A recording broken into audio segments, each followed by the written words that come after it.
Hi friends, அனைவருக்கும் வணக்கம். இன்றைக்கி ஒரு சின்ன குட்டி மினி விழாக பார்த்துடலாமா? இன்றைக்கி நாங்கள் எங்கே வந்திருக்கோன்னா, எங்கள் குலதெய்வமான திருநெல்வேலி வண்ணாரப்பேட்டை ஸ்ரீ குட்டத்திர சாஸ்திர கோயிலுக்கு தான் நாங்கள் வந்திருக்கிறோம். இன்றைக்கி பௌர்ணமி பூஜைங்கிறதுனால இன்றைக்கி சாமி கும்பிட வந்திருக்கிறோம். மாதம் ஒவ்வொருத்தவங்க வந்து அவங்கவுங்க குலதெய்வத்துக்கு வந்து பூஜை நடத்துவாங்க. இந்த மாதமும் அதே மாதிரி ஒருத்தங்க பூஜைக்கு கொடுத்துருந்தாங்க. லோக்கலில் இருக்கிறவங்க வந்து அட்டன் பண்ணிக்கிடுவாங்க. வெளியூரில் இருக்கிறவங்க வந்து பூஜைக்கு அட்டன் பண்ண முடியலைன்னா பணம் அனுப்பி வச்சுருவாங்க. அதில் பூஜை நடத்தி அதுக்குண்டான பிரசாதத்தை கொரியரில் அனுப்பி வச்சுருவாங்க. அதே மாதிரி இன்றைக்கும் பூஜைக்கு கொடுத்துருந்தாங்க. சாமி கும்பிட்டாச்சு. திருநெல்வேலி தூத்துக்குடியிலேருந்தெல்லாம் ஃபேமிலிஸ் எல்லாம் வந்திருந்தாங்க. சொந்த பந்தமெல்லாம் வந்து சாமி கும்பிட்டாங்க. எங்களால் 2-3 மாதமாக சாமி கோயிலுக்கு போக முடியல. ஏன்னா நாங்கள் முதல்ல லோக்கலில் இருந்தோம். அதனால் மாதம் தவறாமல் நாங்கள் கோயிலில் போய் சாமியை கும்பிட்டுருவோம்.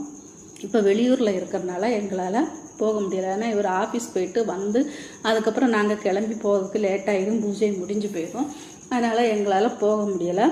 இந்த வாட்டி சனிக்கிழமை பௌர்ணமி பூஜை வந்ததுனால இவருக்கு லீவுங்கிறதுனால இன்றைக்கி நாங்கள் கிளம்பி சாமி கும்பிட்டாச்சு. நல்லபடியாக சாமியை கும்பிட்டுட்டு விபூதி குங்குமம் பூஜை இதெல்லாம் தெத்தியில் வாங்கியாச்சு. அப்படியே பிரசாதமாக அவளும் பூந்தியும் கொடுத்தாங்க. அதையும் வாங்கி சாப்பிட்டாச்சு. கோயில் சார்பாக வந்து எல்லாருக்குமே வந்தவங்களுக்கெல்லாம் காலண்டர் கொடுத்துருந்தாங்க. அதையுமே நாங்கள் வாங்கி வச்சுக்கிட்டோம். அதுக்கப்புறம் கோயில் பூஜையெல்லாம் முடிஞ்சு கிளம்பும்போது வந்தவங்க எல்லாருமே சேர்ந்து ஒரு குரூப் ஃபோட்டோ ஒரு வீடியோஸ் எடுக்கிறது எங்கள் வழக்கம். அதே மாதிரி இன்றைக்கும் பூஜையெல்லாம் முடிஞ்சதுக்கப்புறம் எல்லாருமே சேர்ந்து ஒரு வீடியோ ஃபோட்டோ எல்லாம் எடுத்து ஜாலியாக எடுத்து ஃபோட்டோலாம் எடுத்துட்டோம். நல்லா விசாரிச்சாச்சு. சொந்த பந்தத்தெல்லாம் பார்த்து திருப்தியாக சாமியோட அருளை பெற்றுக்கிட்டு எல்லாரும் அவங்கவுங்க வீட்டுக்கு சந்தோஷமாக கிளம்பியாச்சு. நாங்களும் அப்படியே சாமியோட அருள் எங்கள் குலதெய்வத்தோட ஆசீர்வாதத்தோடு நாங்களும் கிளம்பிட்டோம். இனி அடுத்த மாதம் பௌர்ணமிக்கு இதே மாதிரி எல்லோரும் ஒன்று கூடுவோம்.